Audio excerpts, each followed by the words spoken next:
குஷ்புக்கு கோயில் கட்டிட்டு இருக்கு. நமிதாவுக்கு ஒண்ணுமே இருக்காது. 2 டான்ஸ், 2 பாட்டு, 2 இப்படி சாலைஞனை, அந்த எழுத்தாளனை, அந்த வசனகர்த்தாவை, அந்த இயக்குனரை, அந்த நடிகனை இந்த சமூகம் அங்கீகரி பேரு நரேஷ், சுரேஷ், மரேஷ் அப்படி என்று. தாய்மார்களே, இப்பகுதியில் வாழ்கின்ற அனைத்து என் தாய் தமிழ் உறவுகளே, உங்கள் அனைவருக்கும் இந்த நேரத்தில் என் அன்பான நன்றியும், நன்றி உரையாற்றிருக்கின்ற ஆசிரியர் லதா அவர்களுக்கும் என் அன்பான வணக்கத்தினை தெரிவித்து, உண்மையிலேயே இங்கே வந்து அமர்ந்ததிலிருந்து ஒரு நெகிழ்வான ஒரு தருணமாக இருந்தது. எங்களையும் இயக்குனரையும் அம்மா அவர்களையும் முன்வரிசையில் அமர வைத்து நம்முடைய மழலை செல்வங்கள் இன்றைக்கு நம்முடைய தமிழினுடைய சிறப்பை, திருக்குறளின் சிறப்பை, நம்முடைய ஒவ்வொரு தமிழுக்கு நம்முடைய தமிழ் தன்றல் தொடங்கி பல்வேறு நம்முடைய முன்னத்தியர்கள் செய்த அந்த பணிகளை இங்கு குறிப்பிட்டு மிக அற்புதமாக அந்த மாணவர் செல்வங்கள், நான் கூட பார்த்தேன், நானும் 2ஆம் 3ஆம் வகுப்புலேருந்து இது போன்ற நிகழ்வுகளில் பள்ளியில், அரசு பள்ளியில் தான் படித்தேன். கொஞ்சம் நடுக்கம் இருக்கும், தடன்னு ஆடும்,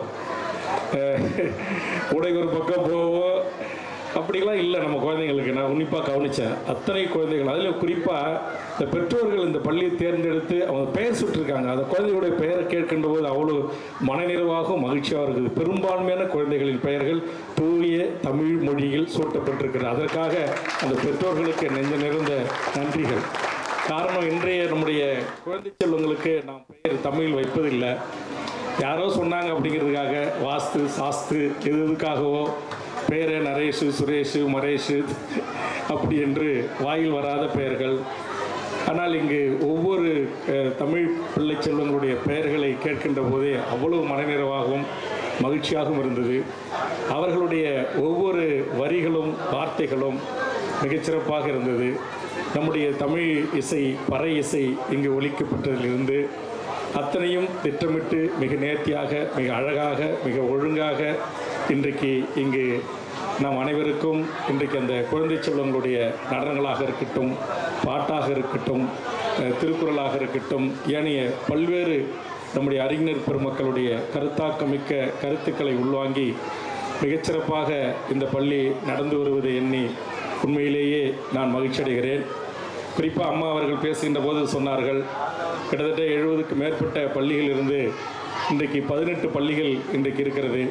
குறிப்பாக இந்த தமிழ் வழியில் பள்ளியில் படிக்கின்ற மாணவர் செல்வங்களையும் அவர்களுக்கு பயிற்றுவிக்கின்ற இது போன்ற தன்னை வாழ்நாளை முழுவதுமாக இந்த மொழிக்கும் இனத்திற்குமாக அர்ப்பணித்து கொண்டவர்கள் என்னை அழைக்கின்ற போது நான் சென்று அவர்களுக்கு சற்று ஆறுதலாக, நாங்கள் எல்லாம் இருக்கிறோம், கவலைப்படாதீர்கள் என்று சொல்வது வழக்கம்.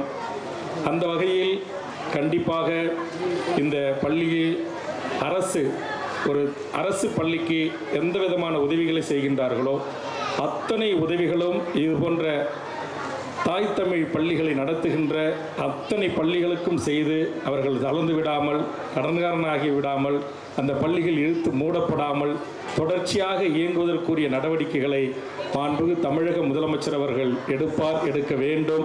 அதற்குரிய அழுத்தத்தை, வேண்டுகோளை உங்கள் சார்பாக சட்டமன்ற உறுப்பினர் என்ற முறையில் நான் எடுத்து வைத்து வாதாட இருக்கிறேன். கல்விக்கும் எனக்கும் பல்வேறு நெருக்கமான விடயங்கள் உண்டு. இங்கே நம்முடைய மருத்துவ பேராசிரியர் எல்லாம் இருக்கிறார். ஒரு காலகட்டத்தில் மருத்துவக் கல்லூரிகள் சில மாவட்டங்களில் குறிப்பிட்ட எண்ணிக்கையில் இருந்தது. அந்த மருத்துவக் கல்லூரிகள் பரவலாக்கப்பட வேண்டும். ஒரு மாவட்டத்திற்கு ஒரு மருத்துவக் கல்லூரிகள் உருவாக்கப்பட வேண்டும். அங்கு பொதுமக்கள் நோயிலிருந்து விடுபட்டுக் கொள்வதற்கும் உரிய சிகிச்சை எடுத்துக் கொள்வதற்கும், அதே நேரத்தில் தமிழ்நாட்டைச் சேர்ந்த எமது மாணவ செல்வங்கள் மருத்துவம் படிக்க வேண்டும் என்பதற்காக அரசுக்கான சில கருத்துக்களை கூறி அதற்கான சட்ட கவன ஈர்ப்பு தீர்மானங்களை கொண்டு வந்து இன்றைக்கு தமிழ்நாடு முழுவதும் அரசின் சார்பாக கிட்டத்தட்ட 36 மாவட்டங்களில் அரசு மருத்துவக் கல்லூரி ஒரு கொள்கை அளவில் அரசு ஏற்றுக்கொண்டதற்கான அடிப்படை ஆரம்ப பணியை செய்தவன் வேல்முருகன் என்கிற பெருமிதத்தோடு தான் இந்த உறுதிமொழியை உங்களுக்கு நான் தருகிறேன். அதுபோன்று ஒரு காலத்தில் கிராமப்புறத்தில் இருந்து வருகின்ற பொறியியல் படிக்க வேண்டும் என்று சொன்னால் நம்முடைய அண்ணா அழகப்பா பல்கலைக்கழகம் அல்லது கோயம்புத்தூர் போன்ற விரல் விட்டு எண்ணக்கூடிய பல்கலைக்கழகங்கள் தான் இருந்தது. அதையும் மறைந்த கலைஞர் அவர்கள் ஆட்சியின் காலத்தில் பொறியியல் கல்லூரி ஏழை கிராமப்புற தாழ்த்தப்பட்ட பிற்படுத்தப்பட்ட வஞ்சிக்கப்பட்ட ஒடுக்கப்பட்ட மக்களின் பிள்ளை செல்வங்கள் சென்னை தேடி வந்து இந்த பொறியியல் என்கிற ஒரு காலத்தில் பொறியியலுக்கு அவ்வளவு மதிப்பு இருந்தது. அது இல்லாத ஒரு எட்டாத ஒரு கனியாக இருந்தபோது அதையும் மாவட்டத்திற்கு ஒன்று தொடங்கி வைக்க வேண்டும் என்கிற ஒரு வேண்டுகோள் முன்வைக்கப்பட்டு அந்த வேண்டுகோளை மாண்புமிகு தமிழக முதல்வர் அன்றைய கலைஞர் அவர்கள் கொள்கை ரீதியாக ஏற்றுக்கொண்டு சென்னை அண்ணா பல்கலைக்கழகத்திலிருந்து பிரிதொரு அண்ணா பல்கலைக்கழகத்தை முதலில் நான் வாழ்கின்ற கடலூர் மாவட்டத்தில் பண்ருட்டி தொகுதியில்தான் அரசு தொழில்நுட்ப கல்லூரியை தொடங்கி வைத்தோம். இன்றைக்கு தமிழ்நாடு முழுவதும் 38 மாவட்டங்களிலும் பல்லாயிரக்கணக்கான ஏழை எளிய மாணவர் செல்வங்கள் கல்வி கொள்ளை அடிக்கின்ற பெரும் கல்வி நிறுவனத்திடம் செல்லாமல் அரசு கல்வி நிறுவனங்களிலே இன்றைக்கு பிஇ என்கிற அந்த பொறியியல் பட்டத்தை பெறுவதற்கான ஒரு காரணகாரியமாக இருந்தவர் என்கிற அடிப்படையில் சொல்லுகிறேன். இதெல்லாம் பெரும் பொருள் செலவிலே செய்யக்கூடிய அரசுடைய திட்டங்கள். ஒரு மாவட்டத்துக்கு ஒரு மருத்துவக் கல்லூரினா குறைந்தபட்சம் 500 கோடி ரூபா ஆகும். ஒரு பொறியியல் கல்லூரினா குறைந்தபட்சம் 200 கோடி ரூபா ஆகும்.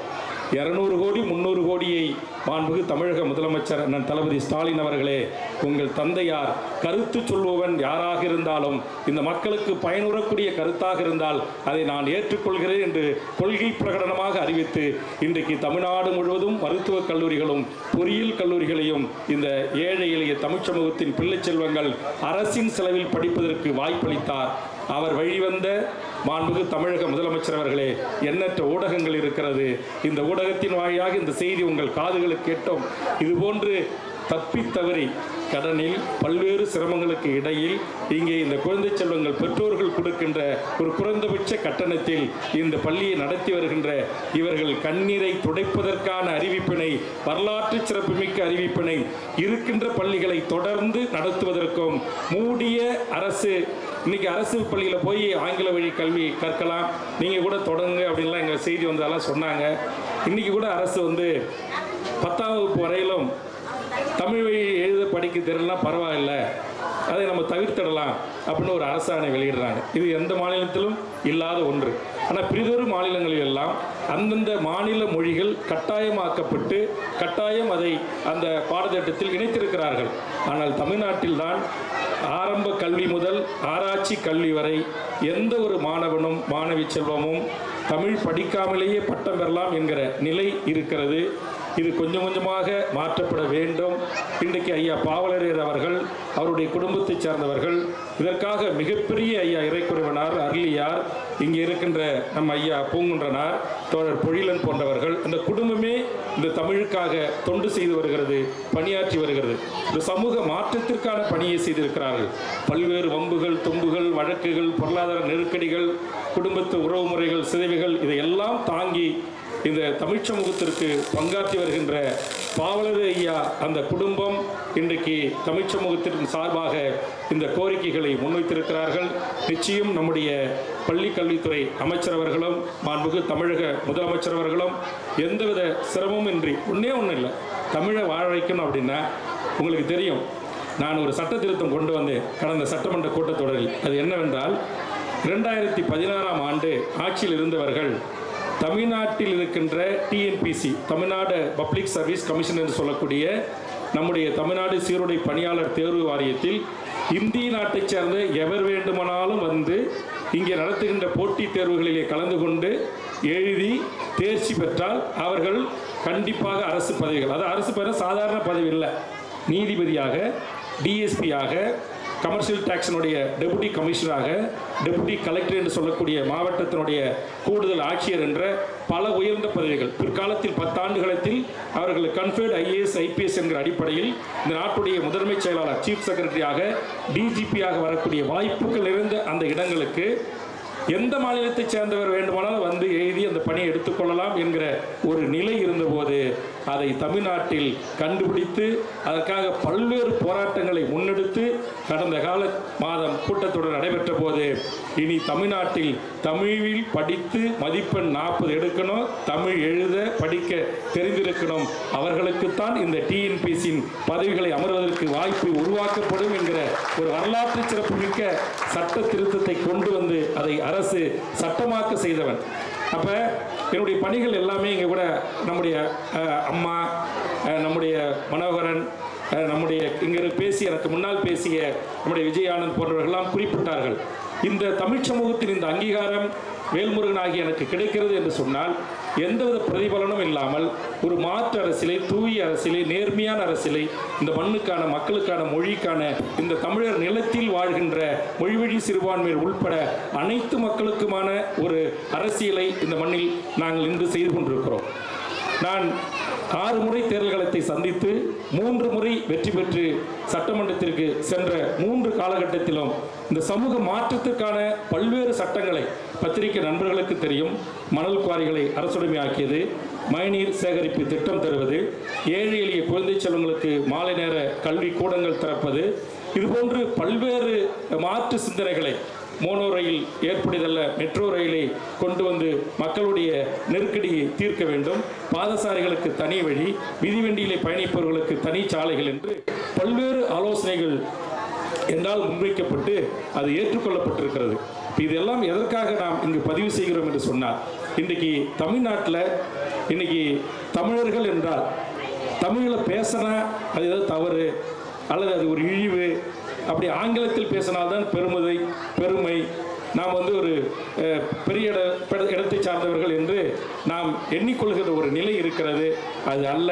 இங்கு எனக்கு முன்னால் பேசியவர்கள் குறிப்பிட்டது போல் ஒவ்வொரு குழந்தையும் பிறக்கையில், சிந்திக்கையில், எண்ணங்களில் கனவு. ஒரு பிள்ளை செல்வம் இரவு நேரத்தில் எந்த மொழியில் கனவு காண முடியும்? அவருடைய தாய்மொழியில் தான் கனவு காண முடியும். ஆக அந்த தாய்மொழி, தாய் வழி தமிழ் வழி, அந்த தமிழ் வழி கல்வி இன்றைக்கு பெரும்பான்மையாக இல்லை. நம்ம தமிழ்நாட்டில் எத்தனை கல்வி முறை இருக்கு பாருங்க. Anglo Indian, CBSE, international matriculations, அப்புறம் எத்தனை அந்தந்த ஊரில், அப்புறம் நம்முடைய அரசுடைய சமச்சீர் கல்வி முறை. ஆக நான் சட்டமன்றத்தில் கருத்தை எடுத்து தொடர்ந்து போராடி வருகிறேன். அருகாண்மை பள்ளி கல்வி முறை வேண்டும். இங்கே முதலமைச்சர் பையனாக இருக்கலாம், எம்பி பையனாக இருக்கலாம், எம்எல்ஏ பையனாக இருக்கலாம், கலெக்டர் பையனாக இருக்கலாம், கமிஷனர் பையனாக இருக்கலாம், சாதாரண ஏழை கூலி தொழிலாளி வீட்டு பிள்ளையாக இருக்கலாம். அனைவருக்கும் சம வாய்ப்புள்ள ஒரு கல்வி. அதுபோல் நெய்பர் ஸ்கூல்ஸ் நாடுகளில் இருக்கிறது. அதே மாதிரி தாய்மொழி வழி கல்வி அது மேலை நாடுகளில் இருக்கிறது. ஆனால் நம்ம தமிழ்நாட்டிலையும் இந்தியாவிலையும் தான் இங்கே வந்து 5-6 முறை கல்வி முறைகள் இருக்கிறது. ஆனால் நம்முடைய குறிப்பாக இங்கே இருக்கிற இந்த 70 குழந்தைகளுடைய பெற்றோர்களுக்கு தான் நம்முடைய இயக்குனர் சமுத்திரகனி அவர்கள் குறிப்பிட்டது போல நாம் நன்றி சொல்லணும். துணிந்து முடிவெடுத்து இந்த திருவள்ளுவர் தமிழ் பள்ளியை தேர்வு செய்து உங்கள் பிள்ளை செல்வங்களை எங்கள் அம்மா இறை பொற்கொடி அவர்கள் கரங்களில் ஒப்படைத்திற்காக உங்களுக்குத்தான் நாங்கள் நன்றி சொல்லணும். அப்புறம் நான் சின்ன குழந்தையா படிக்கும்போது பள்ளியில் படித்த இந்த பாடங்கள், திருக்குறள்கள், செய்யுள்கள், தலைவர்களை பற்றிய பேச்சு, இது எல்லாம் வந்து இந்த மாதிரி நிகழ்வுகளில் கலந்து கொள்கின்ற போது எங்களுக்கு திரும்பவும் வருகிறது. எங்கள் நினைவுபடுத்திக் கொள்ளுகிறோம். இன்னைக்கு பேசிய ஒவ்வொரு குழந்தை செல்வங்களும் எவ்வளவு அற்புதமாக அந்த தமிழை கையாண்டார்கள். ஒரு எழுத்து பிழை இல்லாமல், ஒரு பிசர் இல்லாமல், ஒரு தட்டு தடங்கள் இல்லாமல், அவங்க ஆசிரியர் பெருமக்கள் அவர்கள் பயிற்றுவித்திருந்தாலும் கூட அதை அப்படியே உள்வாங்கி தன்னுடைய சிந்தனையில் இருந்து வெளியே வர செய்வதுதான் நம்முடைய தாய் வழி தமிழ் வழி கல்விக்குரிய மிகச்சிறந்த ஆகச்சிறந்த சிறப்பு. அந்த சிறப்பை நம்முடைய குழந்தை செல்வங்கள் மிகச்சிறப்பாக, இவங்கெல்லாம் எதிர்காலத்தில் பார்த்தீங்கன்னா நல்ல பண்புள்ளவர்களாக, தலைமை பண்புள்ளவர்களாக, பெற்று வளர்த்து ஆளாக்கிய தாய் தந்தையர்களை, உறவுகளை, தாத்தா பாட்டிகளை போற்றக்கூடியவர்களாக, சமூகத்தில் நடக்கின்ற தீங்குகளை, அநியாயங்களை, அக்கிரமங்களை தட்டி கேட்கக்கூடியவர்களாக, சமூகத்தில் அவலத்திற்கு எதிராக கலங்காண வேண்டும் என்கிற உணர்வை பெறக்கூடியவர்களாக, இதுபோன்று தமிழ் வழி பள்ளியில் படிக்கின்ற குழந்தை செல்வங்களுக்கு இயல்பாகவே அவருடைய மனங்களிலே அந்த மாற்றம் வரும். ஆக அந்த மாற்றத்தை தருகின்ற, சமூக மாற்றத்தை தருகின்ற இது போன்ற பள்ளிகளை நடத்துகின்ற நம்முடைய அம்மா உள்ளிட்ட, நம்முடைய செயலர், நம்முடைய திருமலை உள்ளிட்ட இதற்காக பங்கெடுத்து பணி செய்கின்ற அனைத்து நல்ல உள்ளங்களுக்கும் என்னுடைய வாழ்த்துக்களையும் பாராட்டுக்களையும் கூறி, நம்முடைய சமுத்திரக்கனி இயக்குனர் அவர் வெற்றிமாறன், சேரன், தங்கர்பச்சா, இந்த மாதிரி விரல்விட்டு எண்ணக்கூடிய ஒரு 5-6 தமிழ் இயக்குநர்கள் இருக்கிறாங்க.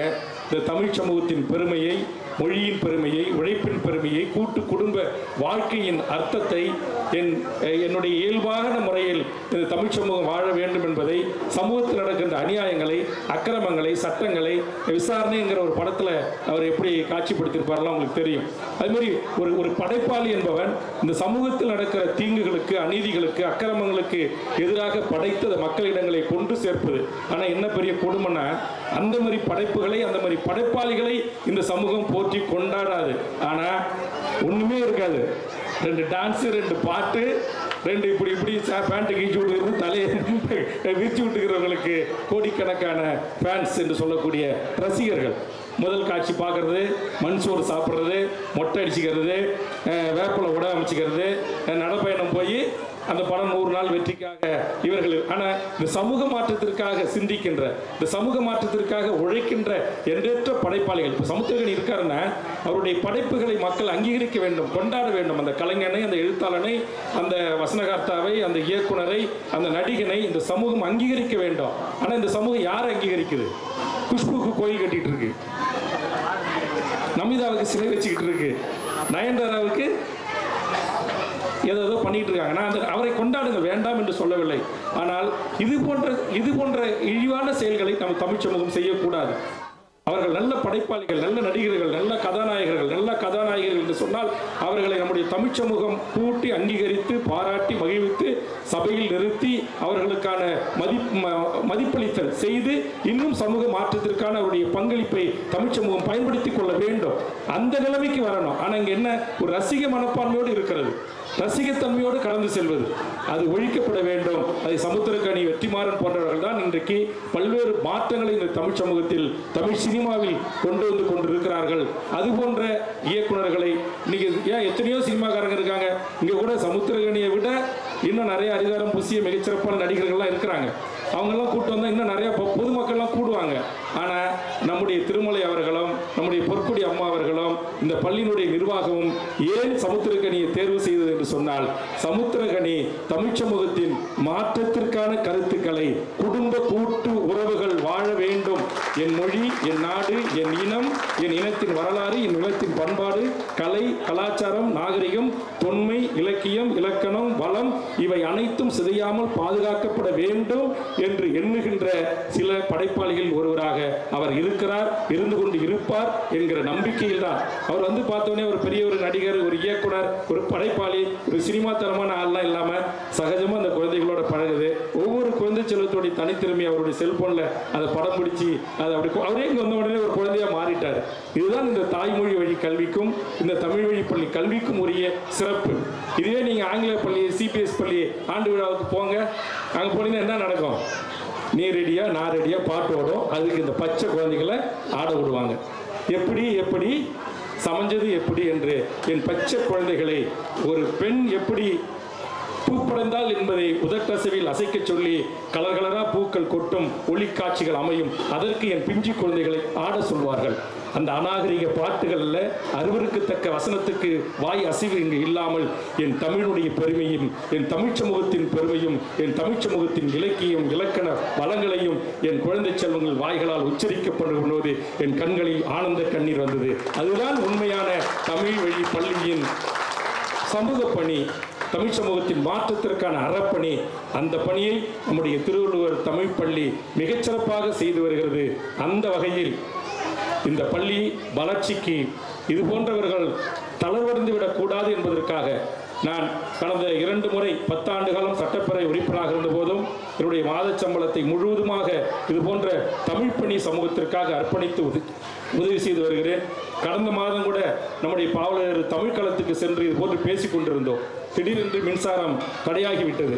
ஆனால் இந்த குடும்பத்தைச் சேர்ந்தவர்கள் யாரிடமும் எதற்கும் நாங்கள் கஷ்டப்படுறோம், துன்பப்படுறோம், துயரப்படுறோம், எங்களுக்கு பொருளாதார உதவி கொடுங்க அப்படின்னு கேட்கவே மாட்டாங்க. என்னங்கன்னு கேட்டேன். இந்த ஆல்டர்னேட்டர்னு சொல்லுவாங்கள்ல, ஜென்ரேட்டர், மின் தூக்கி இருக்கான்னு கேட்டேன். இல்லை, நாங்கள் அதுக்கு எவ்வளோ செலவாகுன்னு ஐயாவை கேட்டேன். அதுக்கு ஒரு ரூபா ஆகுனாரு. சரி, கவலைப்படாத, இந்த மாதம் வேல்முருகனுடைய சம்பளம் தமிழ் களத்தினுடைய மின்மாற்றிக்கு உதவி செய்கிறேன் என்று சொன்னேன். அதுபோன்று இது தேர்தல் மாதம், இப்போது கொடுத்தால் தேர்தல் வழக்கை நான் சந்திக்க நேரிடும். ஆதலால் எதிர்வரும் என்னுடைய சட்டமன்றத்திற்கான ஒரு மாதத்திற்கான ஊதியம் 1 லட்சம் ரூபாய், அதை எதிர்வரும் இந்த நாடாளுமன்ற தேர்தல் முடிந்த பிறகு இந்த பள்ளியினுடைய வளர்ச்சிக்கு தருகிறேன் என்கிற அந்த உறுதிமொழியை இங்கு நான் தருகிறேன். இந்த உறுதிமொழியை கொடுத்து மேடவாக்கத்தில் இருக்கிற வாக்காளர்கள் அவர்களின் வாக்கை கவர்வதற்கு அல்ல. இந்த மேடவாக்கத்தில் இருக்கிற இங்கே உட்காந்துருக்கிற எல்லா என் தாய்மார்கள் எல்லாம் பார்க்குறேன். ஏதோ ஒரு கிராமத்திலிருந்து இந்த சென்னையில் வந்து தங்கி தன் பிள்ளைகளை படிக்க வைத்து மானத்தோடு வாழ வேண்டும் என்பதற்கான இருக்கிற முகங்கள். இது எதுவும் பணக்கார மேட்டுக்குடி முகங்கள் அல்ல, அல்லது குறைந்தபட்சம் ஒரு நடுத்தரத்தில் இருக்கிற மாதம் ஒரு 2 லட்சம் ரூபாய் சம்பாதிக்கக்கூடிய முகங்கள் அல்ல. ஆக இந்த ஏழை எளிய இந்த போன்ற நம்முடைய இந்த மண்ணின் பூர்வீகுடி மக்கள் அவர்கள் தங்கள் பிள்ளை செல்வங்களை இன்னைக்கு சாதாரண கிராமத்தில் இருக்கிற ஒரு தாய் கூட தன்னுடைய பிள்ளை ஆங்கிலம் சரளமாக பேசட்டும். நீங்கள் ஆங்கிலம் கற்றுக் கொடுங்க, ஹிந்தி கற்றுக் கொடுங்க, நீங்கள் எல்லா உலகத்தில் ஜப்பனீஸ் கற்றுக் கொடுங்க, எல்லா மொழிகளும் கற்றுக் கொடுங்க. ஆனால் எல்லா மொழிகளுக்கும் தாயாக இருக்கின்ற என் தாய்மொழி தமிழை கற்றுக் கொடுத்து விட்டு அதற்கு பிறகு கூடுதலாக உங்கள் பிள்ளை செல்வங்கள் எத்தனை மொழிகளை வேண்டுமானாலும் கற்றுக்கொள்ளட்டும். நாங்கள் புரிதொரு மொழிக்கோ புரிதொரு இனத்திற்கோ எதிரானவர்கள் அல்ல.